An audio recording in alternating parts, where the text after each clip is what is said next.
சரணம்.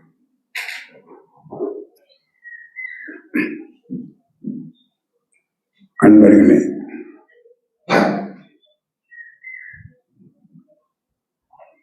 ஐயா சொன்னதை போல, முத்தையன் ஐயா சொன்னதை போல, நாம் வாழ்கிற சூழ்நிலைகள் மாறுகின்றன. நாம் வாழ்கிற பிரபஞ்சம் கூட கொஞ்சம் விரிவடைஞ்சிருது, மாறிடுது. சூரியன் வேற எங்கேயோ போயிடுது. ஒவ்வொன்றும் மாறிக்கிட்டே இருக்கு. ஆனால் நம்மை மாற்றுகிறோமோ, நாம் மாறுகிறோமோ என்று பார்க்கணும். நம்ம சுற்றி இருக்கிற எல்லாமே மாறிக்கிட்டு இருக்கு. நாம் மாறுகிறோமா? இப்போ நாம் மாறுகிறோமாங்கிற அந்த கேள்வியில உடல் மாறுகிறதா இல்லையாங்கிறது கிடையாது. ஏன்னா உடல் மாறித்தாகணும். ஏன்னா அது நேச்சருடைய கண்ட்ரோல் போயிடுச்சு. நீங்கள் விரும்பினாலும் கொஞ்சம் வெள்ள முடி வரத்தான் செய்யணும். ஐயோ, நான் இதை மாத்தலையே, அதுவாக வந்துருச்சு, நினைச்சு கூட பார்க்கலையே, அதுவாக வந்துருச்சு, அது மாற்றத்தான் செய்யும். ஏன்னா உங்களோட உடல் கண்ட்ரோல் எதில் இருக்கு? உங்களுக்கு வெளியில் போயிடுச்சு. உங்கள் கண்ட்ரோலில் இருக்கிறது உங்கள் மனசு தான். மனசு மட்டும் உங்கள் கண்ட்ரோலில் இருக்கு. அது நான் இப்படியும் மாற்றலாம், இப்படியும் மாற்றலாம். அது உங்கள் கண்ட்ரோலில் இருக்கு. அதை மாற்றினா தான் நீங்கள் மாற்றினதாக அர்த்தம். மற்றதை மாறினா நீங்கள் மாற்றதுக்கு அது சம்மந்தம் இல்லை. போன வருஷம் நான் இப்போ ஸ்ட்ராங்காக இருந்தேன், தடவை வீக்காக போயிட்டேன், அது நீங்கள் நினச்சி மாற்றலை. அது இயற்கை அப்படித்தான், அது மாதிரி கண்ட்ரோல் எடுத்துக்கிடுச்சு. நீங்கள் மாற்றுறது எதை? மனசு. அது மாறினா நான் மாறிட்டேன் அப்படின்னு நீங்கள் சொல்லலாம். அந்த மனசை எப்படி மாற்றுறது அப்படிங்கிறதான் இப்போ கொஞ்சம் கேள்வி. ஏன்னா மனசு இப்படியும் மாற்றலாம், அப்படியும் மாற்றலாம். ஒருவர் தப்பு பண்ணிட்டாரு அப்படின்னு சொன்னால் சரி போப்பான் அப்படின்னு சொல்றது என் மனசு தான். அவனை போட்டு திட்டி தீர்க்கிறதும் என் மனசு தான். நான் இப்படியும் செய்யலாம், அப்படியும் செய்யலாம். அப்போ எப்படி செஞ்சா நல்லது அப்படின்னு என்னுடைய மனசை கொஞ்சம் நம்ம கண்ட்ரோல் பண்ணி எது நல்லது அப்படின்னு தீர்மானிக்கிறதுக்கு நம்ம வரணும். இப்போ சில கேள்விகள், நான் உங்க வீட்டுக்கு வரேன், ஒரு புதுசாக ஒரு மிக்சியை பார்க்குறேன், வாங்கியிருக்கீங்க. உடனே கேட்குறேன், இது என்ன பிராண்டு வாங்கியிருக்கீங்கிறேன். ஒரு பிராண்டு சொல்கிறீங்க. நான் கேட்குறேன், இதில் 4 கிலோ அரிசி போட முடியுமா கேட்குறேன். ஐயோ, 4 கிலோ போடக்கூடாது, ஒரு 1.5 கிலோ போடலாம், மீறி போனால் 2 கிலோ போடலாம் அப்படிங்கிறேன். அப்புறம் என்ன சொல்கிறீங்க, இந்த பேம்ப்ளெட்டில் எல்லாம் எழுதியிருக்கு எவ்வளோ போடலாம்னு சொல்லிட்டு, எப்படி க்ளீன் பண்ணுறது எல்லாம் சொல்லிட்டு. ஆக அந்த மிக்சி எந்த கம்பெனி செய்யுதுன்னு கேட்குறேன். அது எப்படி பத்திரமா வச்சிருக்கிறதுன்னு கேட்குறேன் இல்லைங்களா? அந்த கேள்வியை நீங்கள் உங்களை பற்றி கேட்டீங்களா? இதை யார் செய்ததுன்னு, எந்த கம்பெனி இதை செஞ்சது கேட்டீங்களா? கேட்கல. நீங்க எல்லாத்தையும் கேட்குறீங்க, அது யார் செஞ்சது, இது யார் செஞ்சது, எந்த பிராண்டு, அதெல்லாம் கேட்குறீங்க. அந்த கேள்வி நீங்க உங்ககிட்ட கேட்கல. அப்புறம் அதுல 1 கிலோமீட்டர் போடலாம், 1 கிலோ அரிசி போடலாம், 4 கிலோ போடக்கூடாதுன்னு, எது செய்யலாம் எது செய்யக்கூடாது, அது நீங்க யோசிச்சு பார்த்தீங்களா? இந்த எதை செய்யலாம் எதை செய்யக்கூடாதுன்னு. அப்பா கிட்ட எப்படி பேசலாம், எதை பேசக்கூடாது, அம்மா கிட்ட என்ன சொல்லலாம், இது சொல்லக்கூடாது. யோசிச்சு பார்த்தீங்களா? யோசிச்சு பார்க்கல. ஆக நம்மளை பற்றி நம்ம சிந்திக்கவே இல்லை. உடலை பற்றியே சிந்திச்சுட்டு வந்துட்டோம். சாப்பாடு எப்படி இம்ப்ரூவ் பண்ணுறது கொஞ்சம் சிந்திச்சிருக்கிறோம். நல்ல இட்லியை கெடுக்கிறது எப்படி ஃப்ரை பண்ணி அதை சிந்திச்சிருக்கிறோம். அதான் கொஞ்சம் மாற்றம் அடைஞ்சிருச்சு. அது நல்ல மாற்றமா அந்த மாற்றமான்னு தெரியாது. ருசியாக இருக்கிறது. பேப்பர் அட்வர்டைஸ்மெண்ட் போடுறாங்க, இந்த மேகியை சாப்பிட்டா நல்லதுன்னு. உடனே ஓடிடுறோம், வாங்க மேகியை. இது நல்லதா கெட்டதா ஆராய்ச்சி பண்ணுறதில்ல. ஆக இப்போ நம்மளை கேட்கணும் இந்த கேள்வியை, இருந்த கம்பியில யார் செஞ்சது அப்படின்னு கேட்டேன். எந்த பொருளால் இது ஆனது? இதை பல பெரியவங்க நினைச்சிருக்காங்க. ஆனா நமக்கு புரிகிற மாதிரி, எல்லோருக்கும் புரிகிற மாதிரி எளிமையாக சொல்லலை, அவ்வளவுதான். அங்க சில கேள்விகளுக்கு விடையும் அவங்க சொல்லலை. இப்போ இதை எப்படி நான் இங்க வந்தேன், இந்த உலகத்துக்கு வந்தேன்? அம்மா அப்பான்னு சொல்லலாம். அப்புறம் அவங்க எப்படி வந்தாங்க? கேள்வி அப்படியே தான் இருக்கும். அவங்க அப்படி வந்தாங்க, அவங்க முதலாளி எப்படி வந்தது, கேள்வி அப்படியே இருக்கு. இதுக்கு மாணிக்க வாசகர் என்ன சொல்றாரு சிவபுராணத்துல? இது கேள்வி அவருக்கு வந்திருக்கு. கண்ணுதலான், ஏதாச்சும் ஃபுல்லாக பண்ணுவீங்களா? கண்ணுதலான் தன் கருணை கண் காட்ட. அவனுடைய கருணை அப்பா இது, வேற எதையும் நீ கேட்காத, அவன் கருணை. கண்ணுதலான் தன் கருணை கண் காட்ட வந்தேரி, சிந்தனைக்கு எண்ணுதற்கு எட்டா எழிலார் கடல் இறங்கி எண்ணிறந்து எல்லை இல்லாதானே, நின் பெரும் சீர் பொல்லா வினையை புகழுமாறு ஒன்றாரே. அதுக்கு மேலே அவருக்கும் தெரியல எப்படி வந்தேன்னு சொல்லிட்டு, பொல்லா வினையை புகழுமாறு ஒன்றாரியே முடிச்சுட்டாரு. ஆனால் சிவன் கண்ணுதலான், உன்னுடைய கருணையில் நான் வந்தேன், சிவன் சொல்லி அதை முடிச்சுட்டாரு. அப்போ இந்த சிவன் எப்படி நானாக ஆச்சு அப்படிங்கிறதுக்காங்க விளக்கம் இல்லை. ஆனால் சிவன் சொல்லி முடிச்சுட்டாரு. நீங்க இந்த பக்கம் வாங்க, வேதத்துக்கு. வேதத்தில் என்ன சொல்றாங்க?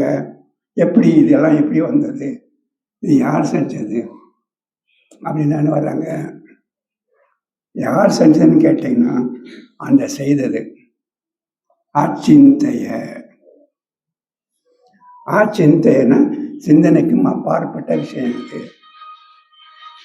அவ்வியக்த, அவ்வியக்தம்னா மறைபொருளாக இருக்கிறது. அது ஒரு மறைபொருளாக இருக்கிறது தான் காண்பொருளாக வந்துருச்சு.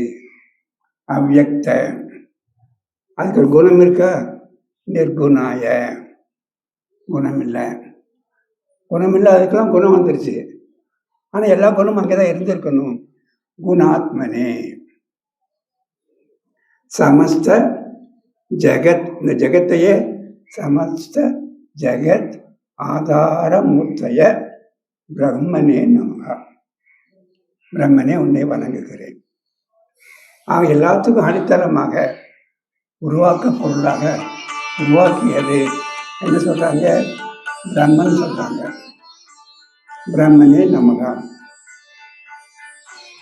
அப்படின்னு இதை பிரம்மமாவும் பார்க்குறாங்க, சிவனாவும் பார்க்குறாங்க. ரொம்ப தூரத்தில் இருந்து இருக்கவங்க இதே மாதிரி அவங்களும் வேற மாதிரி வச்சிருக்காங்க. இதை பிதாவாகவும் பார்க்குறாங்க, அல்லாவாகவும் பார்க்குறாங்க. அவங்க எல்லாமே இதில் பேர் வச்சு விட்டாங்க. ஆனால் இதுதான் அல்லாஹ், இதுதான் பிரம்மன், இதுதான் சிவன், இதுதான் பிதா அப்படின்னு நமக்கு அடையாளம் காட்ட மறந்துட்டாங்க. ஆனால் ஏதோ ஒன்று சொல்லிட்டாங்க, ஏதோ ஒன்று சொன்னாங்க, இதுதான்ப்பா சிவன். அப்படி அவங்க அடையாளம் காட்டாததுனால என்ன ஆயிடுச்சு, சிவனுக்கு நம்ம அடையாளம் காட்டணும். எப்படி அடையாளம் காட்டணும்? அவனுடைய ட்ரெஸ்ஸில் அடையாளம் காட்டணும், அவன் எங்கே இருப்பாருங்கிற ஊரில் அடையாளம் காட்டணும், அவன் தலை மேலே என்ன வச்சிருப்பாரு அடையாளம் காட்டணும். இதெல்லாம் சிவனுக்கு நம்ம வச்ச அடையாளம். வைஷ்ணவத்திலையும் வேதத்திலையும் அடையாளம் காட்டினாங்க. அவங்க எப்படி அடையாளம் காட்டினாங்க? பட்டு பீதாம்பரம் ட்ரெஸ்ஸு, பாம்பு படுக்கை, அவங்க அடையாளம் காட்டினாங்க. அப்படி அடையாளம் காட்டினாங்க. அல்லாவுக்கு வேற அடையாளம் காட்டியிருப்பாங்க, பிதாவுக்கு வேற அடையாளம் காட்டியிருப்பாங்க. ஏன்னா அவங்க தான் அடையாளம் காட்டலையே, அப்போ நம்ம அடையாளம் காட்ட ஆரம்பிச்சிட்டோம். இப்போ அந்த பிதானா என்ன, அந்த அல்லானா என்ன, இந்த பிரம்மம்னா என்ன, இந்த சிவம்னா என்ன அப்படின்னு இப்போ ஒருத்தர் எல்லாத்துக்கும் ஒரு அடையாளம் காட்டுறாரு. இதுதான் பாரு.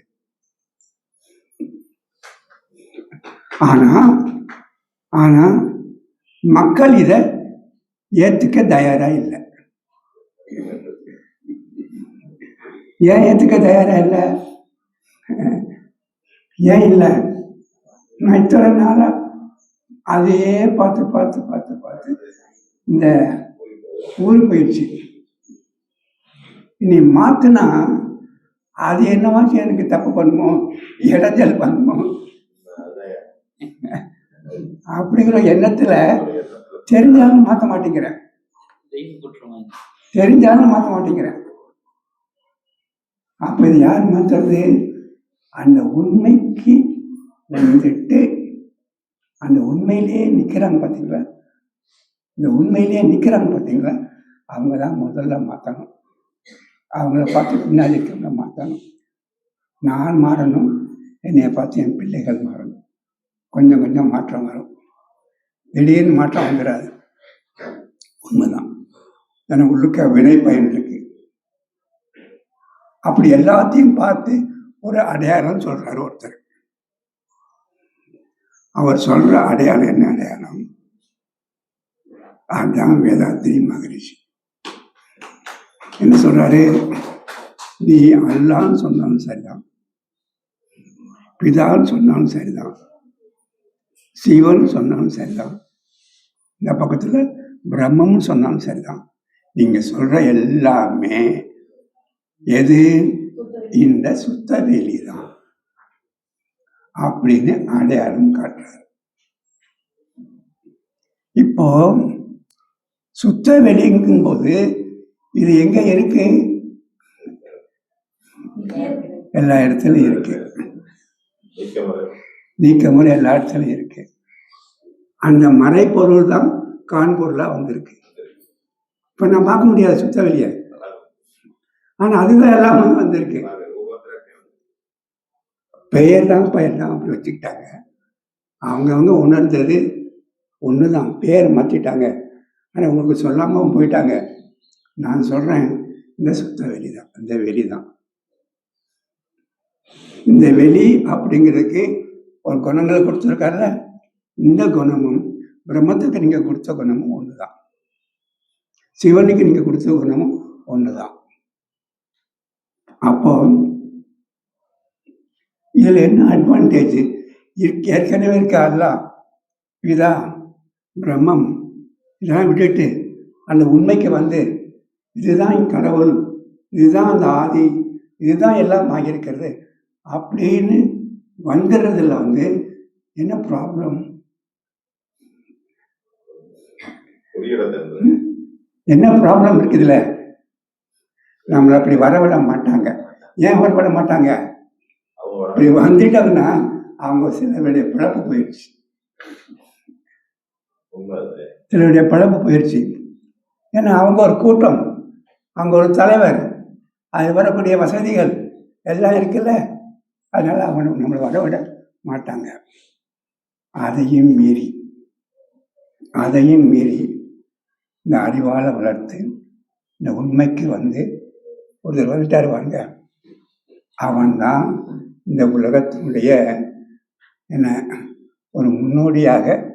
இந்த உலகம் நல்லா இருக்கணும், என் வசதி பெருசல்ல, எனக்கு ஏகப்பட்ட வசதி இருக்கும், அது பெருசல்ல, நான் தலைவனாக இருக்கிறேன், அது பெருசல்ல, இந்த உண்மைதான் பெருசு அப்படின்னு வாழ்கிற ஒருத்தன் தான் இதை சொல்ல முடியும். அதனாலதான் வேதாத்திரி மகரிஷி ஒரு வசதியை அவர் தேடலை. அவர் என்ன வசதியை தேடினார்? அவர் இருந்த அறை 15க்கு 15 அவ்வளோதான், அதோட முடிஞ்சு போச்சு. அது உண்மைக்கு பக்கத்தில் நின்னார் பாருங்க, அதுதான் அவருடைய கிரேட்னஸ். எப்ப அந்த உண்மைக்கு பக்கத்துல நின்னுட்டாரோ, இப்போ அந்த ஆதியை வணங்குவதற்கு இது நாள் வரைக்கும் நான் போயிட்டு இருந்தேன். இப்போ உண்மை தெரிஞ்சு போச்சு. உண்மை தெரிஞ்சதுக்கு அப்புறமாக நான் ஆதியை வணங்கணும்னா எங்க போகணும்?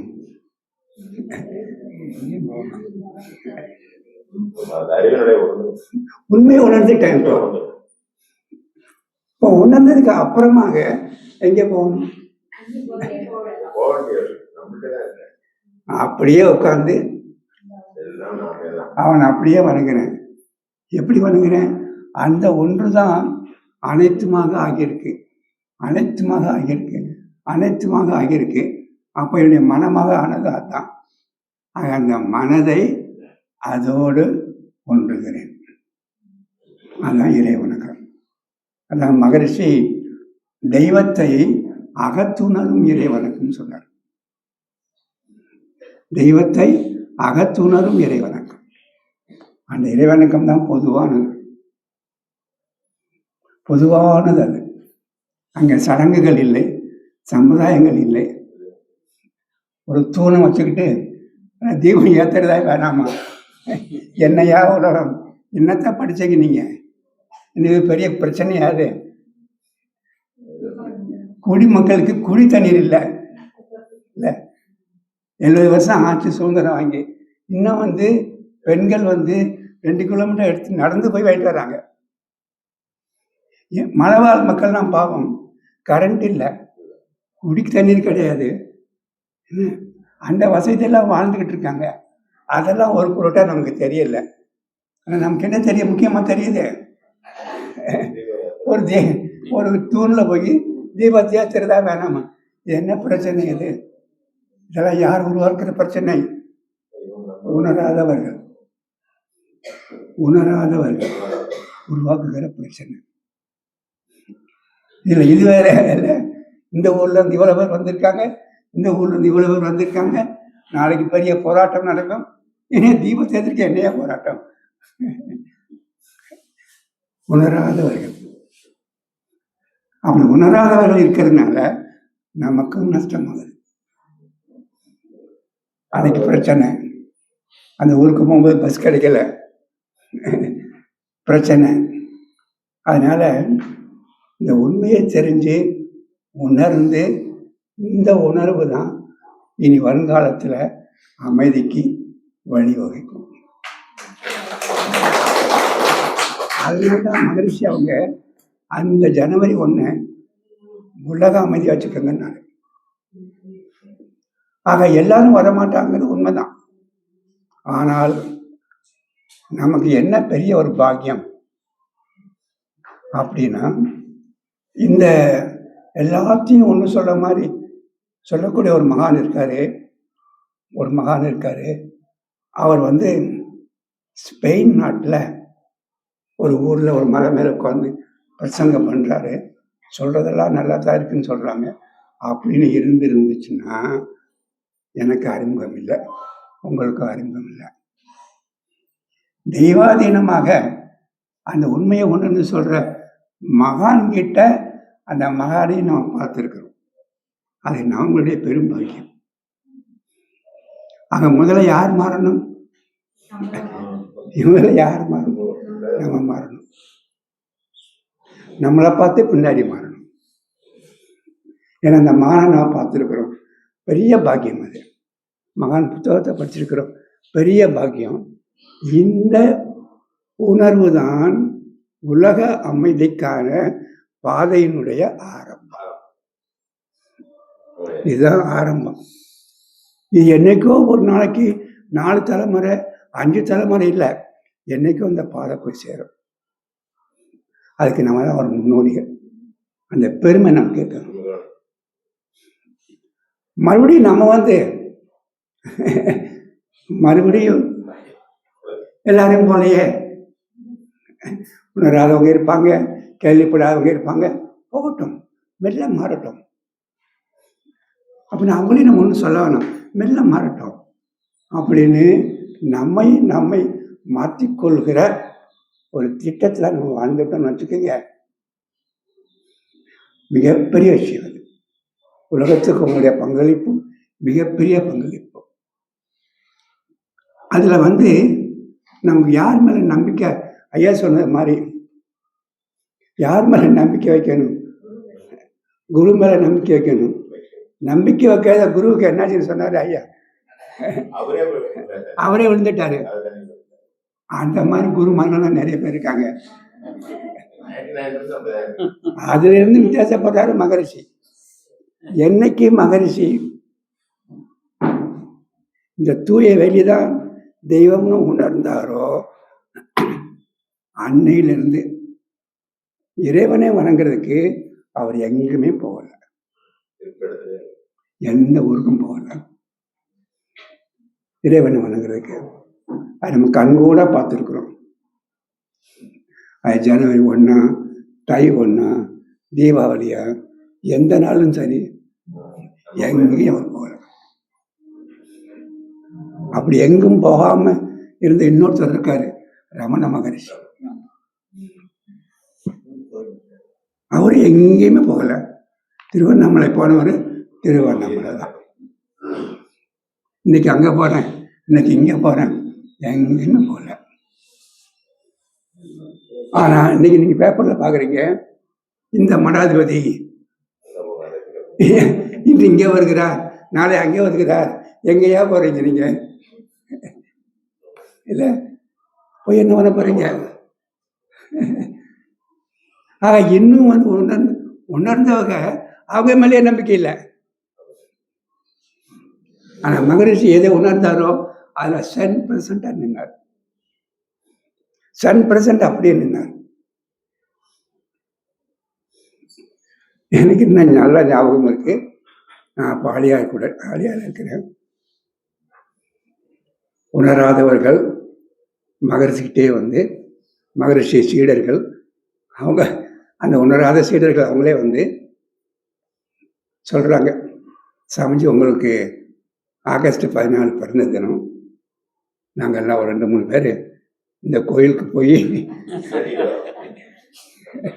அவங்களுக்கு விவசாய கூட கிடையாது, யார்கிட்ட எதை சொல்றோம்னு சொல்லு, விவசாய கூட கிடையாது.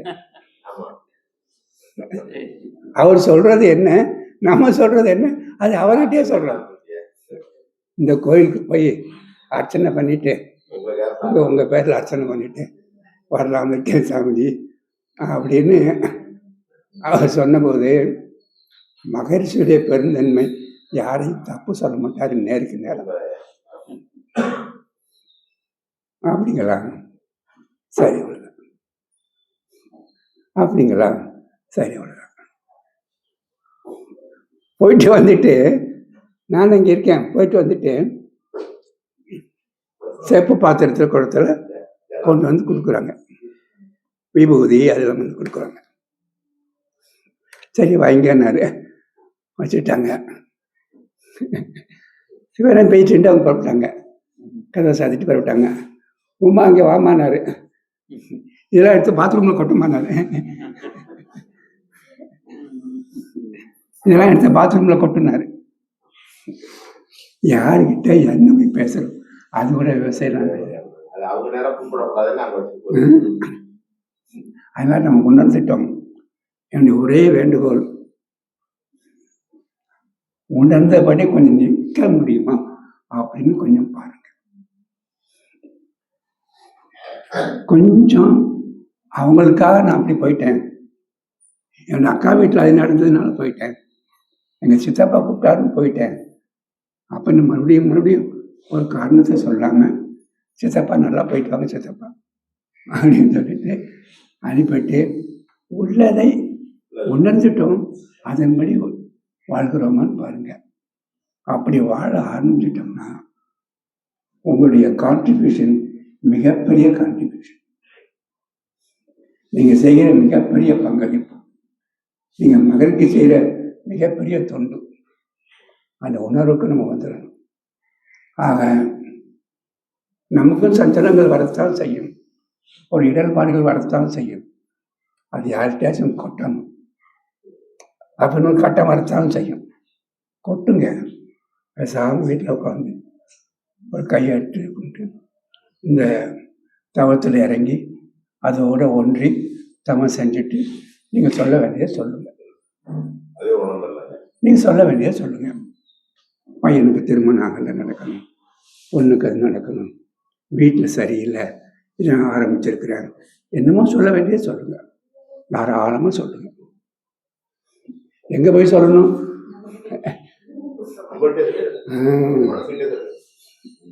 அப்படின்னு நம்ம சொல்ல ஆரம்பிச்சிட்டோம்னா என்ன, ஆனால் இதை நீங்கள் அங்கே போய் சொல்லும்போது அப்படியாம்மா சரி ஒன்று பண்ணிடலாம் அப்படின்னு இது சொல்லாது. நம்மளை மறுபடியும் ஏமாத்தாது. சொல்லுங்க, எழுந்துச்சு ஓகே, நம்ம நடத்தையில் அந்த உண்மைக்கு ஏற்ப நடக்கணும். ஒரு சஞ்சலம் வருது, அந்த சஞ்சலத்தை சொல்லி ஆகணும் அப்படின்னா தாராளமாக எப்போது இருந்தாலும் தெய்வ வணக்கத்தை கையில் எடுங்க. ஆனால் நீங்கள் தெய்வம் இருக்கா இல்லையாங்கிற கொஸ்டின் உங்களுக்கு கிடையாது. எது தெய்வம்? வெளி தெய்வம். அது ஒன்று இருக்கிற சத்தியம். அது இருக்கா இல்லையாங்கிறதுக்கு நம்ம வரல. அது நம்ம வந்து நாத்திகைகள் கிடையாது. தெய்வம் இருக்கு. எது தெய்வங்கிறது தான் நம்ம உயர்ந்து நிற்கிறோம், எது தெய்வம் அல்லதான் உயர்ந்து நிற்கிறோம். நம்ம நாத்திகம் கிடையாது, நம்ம உண்மையான தெய்வத்தை பேசுறோம். அதனாலதான் மகரிஷி காலத்துல கொஞ்சம் நாத்திகம் பக்கம் இருந்தவங்க எல்லாம் மகரிஷிக்கு வந்துட்டாங்க. ஏன்னா நாத்திகத்தினுடைய இம்ப்ரூவ்மெண்ட் இது. நாத்திகன் பேசின பெரியார் நீ எங்க போகாதேன்னு சொன்னாரு, ஆனா நான் எங்க போகணும்னு சொல்லல அவரு. நீ அது இதை பண்ணாங்க இதை பண்ணாங்கன்னு சொன்னார். ஓகே, அப்ப எங்க நான் போகணும், என் சஞ்சலத்தை எங்க போய் நான் கொட்டணும், அதை சொல்லல அவரு. மகரிஷி அதை சொல்றாரு. ஆனால் நாத்திகர்கள் கூட இந்த பக்கம் நிறைய பேர் வந்துட்டாங்க. ஆக இதை மட்டும் மனசுல வச்சுக்கலாம். பெருவெளி தெய்வம், அதை அவர் சொன்னால் மட்டும் போய்ட்டுன்னு சொல்லிட்டு எழுதியும் வச்சுட்டாரு. எழுதியே வச்சுட்டாரு மகரிஷி. எப்படி எழுதி? ஒரு 2 வரல எழுதிட்டாரு. வற்றாயிருப்பும் பேராற்றல் பேரறிவு காலம் என்னும் வளம் 4ம் ஒன்றிணைந்த பெருவெளியே தெய்வம். பாடி முடிச்ச உடனே நம்ம இங்க போயிட்டு வரேன்னு பரப்பிட்டாங்க. நான் என்னத்தை சொல்றேன், நான் என்ன செஞ்சுட்டு இருக்கிறேன்.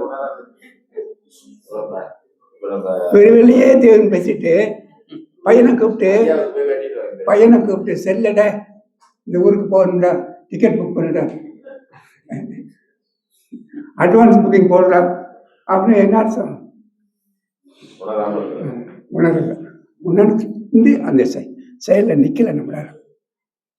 ஆனால் நீ வருத்தப்பட வேணாம். பக்கத்து வீட்டுக்காரர் போறாரு, அவங்க என்னமோ சொல்றாங்க, அதை பற்றி வருத்தமே பட வேணாம்.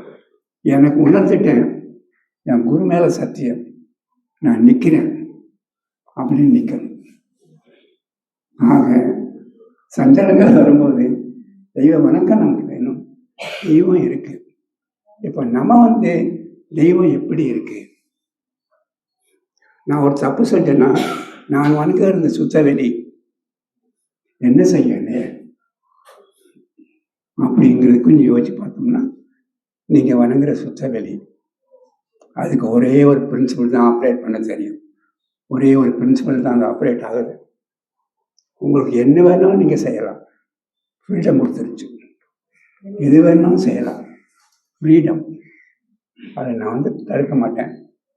ஆனால் நீ செய்த செயலுக்கு விளைவு தீர்மானிப்பது நான். அதான் சுத்தவெளி செய்கிறது. அதான் சுத்தவெளி செய்கிறது. விளைவை தீர்மானிக்கிறது நான். ஆமா, இந்த நம்ம போய் பார்க்குறோமே சிலைகள், அது விளைவை தீர்மானிக்காது. கொரோனா வந்துச்சுன்னா ஆர்டர் போட்டுருவாங்க, 1 month லாக்கப்பு. அது என்ன, அந்த வளாகத்தில் கொரோனா வராமல் இருக்குமா? மழை பெஞ்சு அதுக்குள்ள மழை தண்ணி போகாமல் இருக்குமா? இல்லை, அது சிலைகள் ஒன்றும் பண்ணாது. எது பண்ணும்? இந்த வெளி கண்டிப்பாக அதை செய்யும். எதிர்வினை கொண்டு வரும். ஆக அந்த வெளியினுடைய ஒரே வேலை ரியாக்ஷன் கொடுக்கறது தான். ரியாக்ஷன் கொடுத்துட்டே இருக்கும். நீங்க செய்கிற செயல் நல்ல செயலாக இருந்தால், பிறருக்கு நன்மையாக இருந்தால் 1000 பேர் நன்மை செய்வாங்க. இப்போ நான் ஒரு தேங்காயத்தான் கீழே போடுறேன். நான் பார்க்குறேன், ஒரு தேங்காயை கீழே போடுறேன். எத்தனை தேங்காய் எனக்கு வருது? அதுதான் இயற்கை. அதான் சுத்தவெளி பண்றது. அது தப்பிக்கவே முடியாது.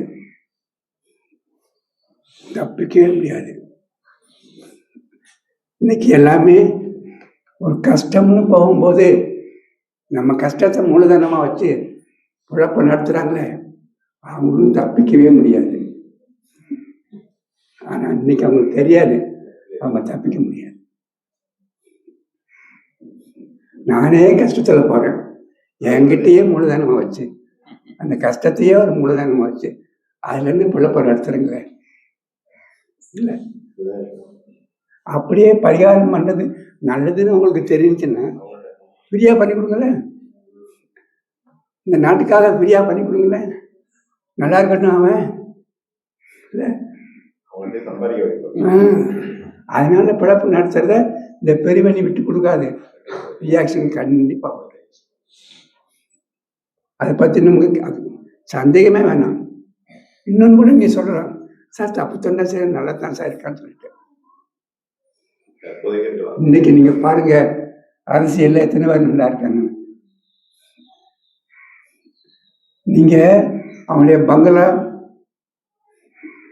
அவனுடைய கார சதி, இதை பொறுத்து நல்லா இருக்கேன்னு சொல்றீங்க. ஆனா அவனுடைய மனசு, அவனால தூங்க முடியுமா? அவன் பையன் பொண்ணுங்க எப்படி இருப்பாங்க உங்களுக்கு தெரியுமா?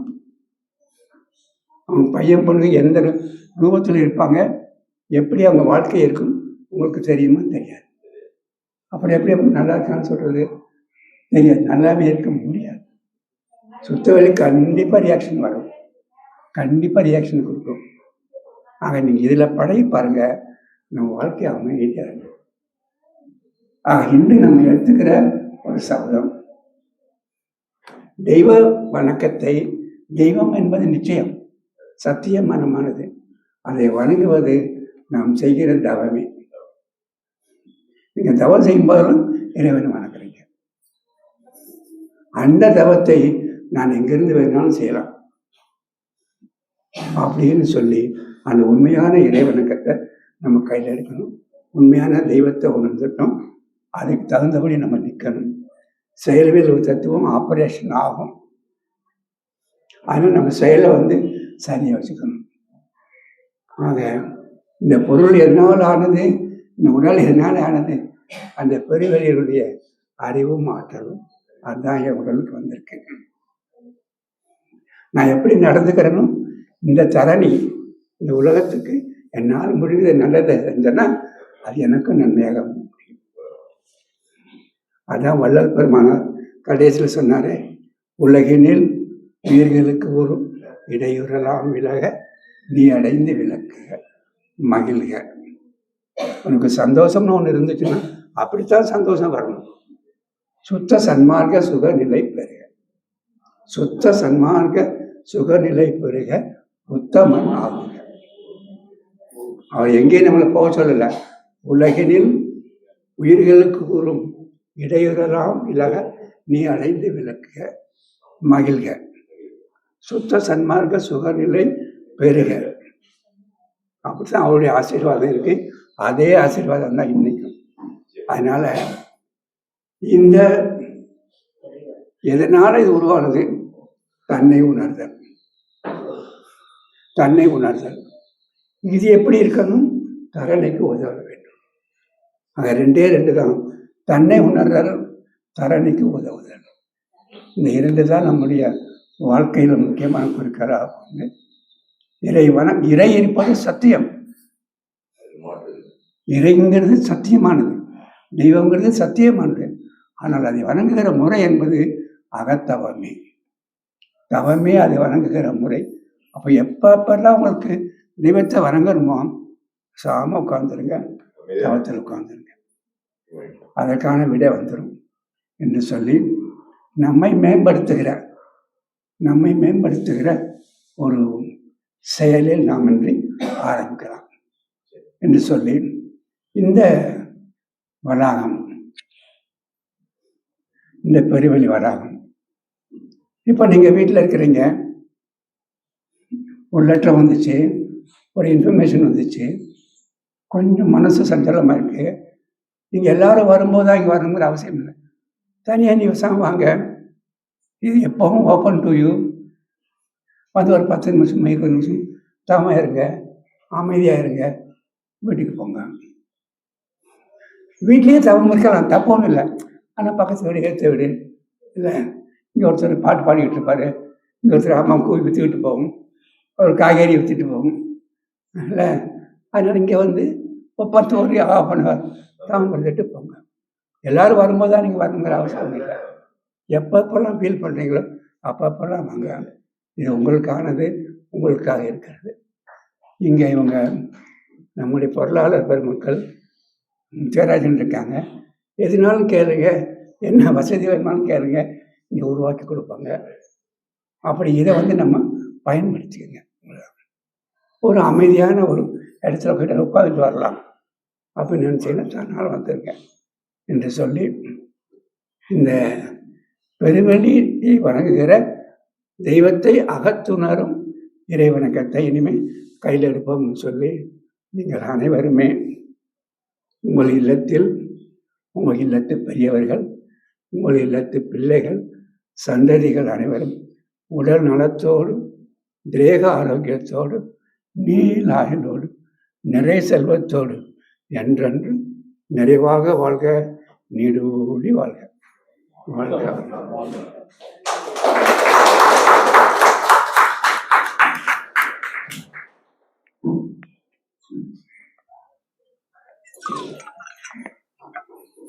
சிறப்பானதொரு ஆசிரியரை வழங்கிய ஐயாவுடைய திருவடிகளுக்கு மனமார்ந்த நன்றிகளும் வாழ்த்துக்களும். ஆதியை வெளியென உணர்ந்தவர் வாழ்க, அகத்தவம் ஆற்றிட அழைத்தவர் வாழ்க. அலை நிலை ஆவதே தவநிலை என்றார், தவநிலை அதனில் தன்னிலை உணர்ந்தார். முடிவின்றி தொடர்வது மானுட வாழ்க்கை, முழுமையை அறிவதே வாழ்க்கையின் வேட்கை. முழுமையை பெருவெளி என்றவர் வாழ்க, பெருவெளி ஆலயம் வந்தவர் உயர்க.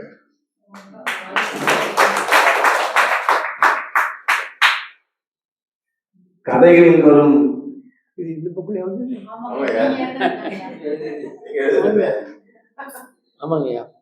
நான் சும்மா எடுத்துட சொன்னேன் துர்கா.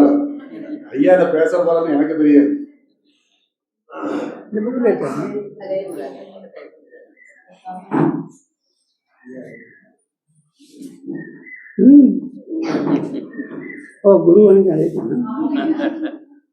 கதைகளில் வரும் காக்கைகளும் கதைகள் பேசியதில்லை, கடவுள்களும் கதை பேசியதில்லை. ஓரறிவு உள்ள கட்டில் அமைதியாக இருக்கிறது, அதில் படுத்து உறங்குகின்ற 6 அறிவு உள்ள மனிதன் அமைதியாக இல்லை. நாராயணத்தில் நமச்சிவாயம் இல்லை என்பதும், நமச்சிவாயத்தில் நாராயணம் இல்லை என்பதும் தெய்வ நிந்தனையே. நாராயணம் இல்லாத இடம் உண்டா? நமச்சிவாயம் இல்லாத இடம் உண்டா? பக்தி என்பது எதையும் எடை போடாது, ஞானம் என்பது எதையும் எடை போடாமல் இருக்காது. இதெல்லாம் ஐயா சொன்னதுதான், நமக்கு என்ன தெரியும்? ஏன்னா இந்த கோட்பாட்டுக்கு உட்பட்டு அந்த கான்கிரீட், அந்த உறுதி தான் என்ன பண்றீங்க, ஐயாவை மகரிஷ்ட நிலைநிறுத்தி வைத்திருக்கிறது. ஆதி சங்கரரோ அருட்பிரகாச வள்ளலாரோ தாய்மானவரோ பள்ளிக்கூடங்களுக்கு போகவில்லை. அவர்கள் பள்ளிக்கூடத்துக்கு போகாமல் இருந்தது நல்லது. அப்படி போயிருந்தால் ஒரு மகானை இழந்திருப்போம் என்று சொன்னவரும் அதே வரிசையில் வருகிறார் வேதாத்திரி மகரிஷியும். வேதாத்திரி மகரிஷியும் பள்ளிக்கூடம் போகவில்லை. படித்த மேதைகள் தான் தத்துவம் பேச வேண்டும் என்கிற நிலை மாறி படிக்காத மேதைகளும் தத்துவம் பேசலாம் என்று சொன்ன தத்துவத்தை தான் இன்னைக்கு படித்த மேதைகள் படித்துக் கொண்டிருக்கிறார்கள் என்று சொன்னால் வாழ்க்கைக்கு எது தேவை? இது நம்ம பேசுறப்ப ஏதோ நாத்தியம் மாதிரி தெரியும், ஆனா உண்மையான இறை வழிபாடு இதுதான். ஆக நமக்குள்ளே இருக்கிறதே மூன்றாவது மனிதன். யார் அந்த மூன்றாவது மனிதன்? பொய் சொல்லக்கூடாது என்று எனக்கு சொல்லிக் கொண்டிருக்கிறதே, அதுதான் அந்த மூன்றாவது மனிதன். உங்களுக்குள்ளுமாக சொல்லிக் கொண்டிருக்கிறே, அதுதான் அந்த மூன்றாவது மனிதன். ஆக அனைவருக்குள்ளுமாக சொல்லிக் கொண்டிருக்கிற அந்த அறிவு நிலை, அதை கான்சியஸ் என்று சொல்வார்கள். எது முறையோ அதையே சொல்லிக் கொண்டிருக்கிற அந்த மூன்றாவது மனிதன், அந்த மூன்றாவது நிலை. உங்களுக்குள் இருக்கிற அறிவு வேறு இல்லை, எனக்குள் இருக்கிற அறிவு இல்லை. ஒரே அறிவுதான், செயல்பாடுகள் வித்தியாசம். பல்பை இயக்கிற மின்சாரம் வேறு, ஹீட்டரை சென்று இயக்கிற மின்சாரம் வேறு அல்ல, ஒரே மின்சாரம் தான். ஆக நமக்குள்ளாக எது முறையோ அதையே சொல்லிக் கொண்டிருக்கிற மன சாட்சியாக உள்ள அறிவே தான் தெய்வம். ஆகவே வள்ளலார் கேட்டார், ஆறுயிர்க்கெல்லாம் அன்பு செயல் வேண்டும். உலகினில் உயிர்களுக்கு உறும் இடையூறெல்லாம் நீ அடைந்து விளக்குக மழுக. எங்கெங்கிருந்து உயிர் ஏதேது வேண்டினும் அங்கெங்கிருந்து அருள். டைரக்டா போயிருந்தோம்னா நமக்கு புரிஞ்சிருக்கிறது. ரூட்டட் த்ரூ வேதாத்திரி மகரிஷி. நமக்கு என்னையா, எதை படித்தாலும் அங்கே இருப்பது மகரிஷியுடைய இறை தத்துவம். நம்ம இறை தத்துவத்தை படித்த வாசிதான் என்ன பண்ணுவீங்க, எந்த ஒரு ஆன்மீக நூல்களை படிக்கின்ற போது சுலபமாக இலகுவாக புரிந்து கொள்ளக்கூடிய தன்மைகள் அதற்கு கிடைச்சது அழகர். அவர் படித்த காரணத்தினால், அவர் மேதையாக இருந்த காரணத்தினால், அவர் முதல்வராக இருந்த காரணத்தினால் என்னையா, நீங்க எங்கேயும் இங்க வந்தீங்க பாருங்க, அதுதான் எங்களுக்கு சிறப்பு. எத்தனை பேர், நமக்கு கூட்டம் பெரிதல்ல. மேகங்கள் கூடி மழை பொழிய வேண்டும், காகங்கள் கூடி கரைவது இல்லாமல் மேகங்கள் கூடி மழை பொய்தான் அந்த மண்ணுக்கு சிறப்பு. நம்மள்கிட்ட கூட்டம் பெருசு இல்லை, எத்தனை பேர் வந்தார்கள், எத்தனை பேர் ஏற்றுக்கொண்டார்கள் என்பது மட்டும்தான் முக்கியம். அவர்கள் வாழ்க்கையிலே அதை கடைபிடிக்கிறார்களா? அப்படி கடைபிடித்து வாழ்கின்ற வாழ்க்கை நெறியைத்தான் மகரிஷி அவர்கள் நமக்கு அருளியிருக்கிறார்கள். அதுல ஒரு பாடல சொல்றாரு, இருளாக மௌனமாக இச்சையின்றி தேவையின்றி இயக்கமன்றி இருப்பதுவே ஈச நிலை. இதை உணர இருள் நிலைக்கு மனம் ஒடுங்கி ஈசனோடு ஒன்றாகி இணைந்த பின்னே உணர்வதுதான் மெய்ப்பொருள் உணர்வாம். இருநிலையை உணர்வதற்கு பொருள் வடிவம் மனம் கொண்டால், இருநிலையை உணர்வதற்கு பொருள் வடிவம் மனம் கொண்டால் எவ்வாறு பொருந்துவது எண்ணமின்றி மனம் ஒடுங்கி இருளாகி பழகுவதற்கு ஏற்ற வழி உயிர் உணர்வே. இந்த மறைப்பொருள் உணர்த்த குரு அடி தொடர்வி, இந்த மறைப்பொருள் உணர்த்த குரு அடி தொடர்வீர். இந்த நிலைக்கு போனால்தான் வேதாத்திரியமாக தன்னை உணர்ந்தவர்கள் தரணைக்கு உதவ வேண்டும். எப்ப உணர்றது? 70 வயசுலையா, 80 வயசுலையா? 85 ஆண்டு காலம் கடந்து இந்த தரணைக்காக உழைத்துக் கொண்டிருக்கிறாரு. இவரல்லவோ மகரிஷி வாழ்ந்த ஆகச்சிறந்த சாமிஜி 3வது ராமானுஜர் என்பது ஏதோ சொல்லுக்காக, புகழுக்காக, முகசுதிக்காக பேசிவிட்டு சென்றவர்கள். தான் உணர்ந்த வார்த்தைகள் எல்லாம், நான் உரைக்கும் வார்த்தை எல்லாம் நாயகன் வார்த்தை என்று, நான் உரைக்கும் வார்த்தை அல்ல என்று அழகரையார் நூற்றாண்டு இந்த மகான் புத்தகத்துல எழுதியிருப்பாங்க. அவர் சொல்றத நான் என்ன பண்றேன், ஏட்டுகளில் எடுத்து உரைக்கிறேன். அந்த எடுத்துரைக்கிற காரணத்தினால்தான் அலை நிலையாகி அவரும் நானும் ஒன்றாகி இங்க அல்லது வேதாத்திரி சங்கமத்தில் ஆற்றெடுத்து பெருக்கெடுத்து ஓடுகின்ற தத்துவம் மாநிலம் முழுக்க பேரளம் பெருவெளி ஆலைக்குரிய புகழ் ஓங்க வேண்டும். அதுதான் 2026க்கான செய்தி. மக்கள் வருகிறார்கள் வரவில்லை, அதை பற்றி நமக்கு கவலையே கிடையாது. இறை கொடுத்த ஆகச்சிறந்த வாய்ப்பு இந்த பிறவியில ஒரு மகானுடைய நாமாவளியை வாழ்க வளமுடன் என்று பேசிக் கொண்டிருக்கிறோம். இன்றைக்கு ஏறக்குறைய 1 கோடி மக்கள் இந்த வாசகத்தை முழங்கிக் கொண்டிருக்கிறார்கள். ஆயுள் முழுமைக்கும் தமிழ்நாட்டில் இருக்கிற 7.5 கோடி மக்களுடைய நாவுகளிலும் வாழ்க வளமுடன் ஓங்கி ஒலிக்க வேண்டும். அப்படி ஓங்கி ஒலிக்கின்ற ஒன்றை நாம் எந்த அளவில் எங்க இருக்கிறோம், ஊரளவில் உலக அளவில் எங்கெங்கெல்லாம் இந்த தொண்டை செய்ய முடியுமோ அப்படி செய்வது ஒன்று மட்டுமே தான் குரு காணிக்கை.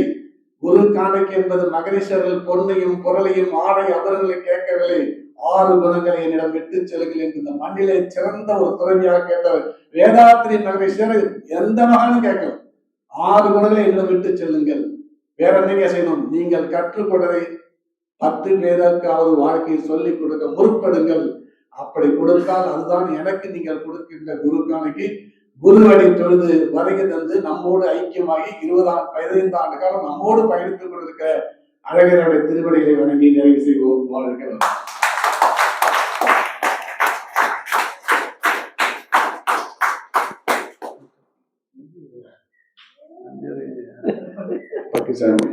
உங்களுக்கு வாய்ப்பு சரிங்க, நீங்களே பேசிட்டு இருக்கீங்க. நீங்களும் நானும் ஐயா நன்றி கட்டவில்லம்மா வாங்க வாங்க.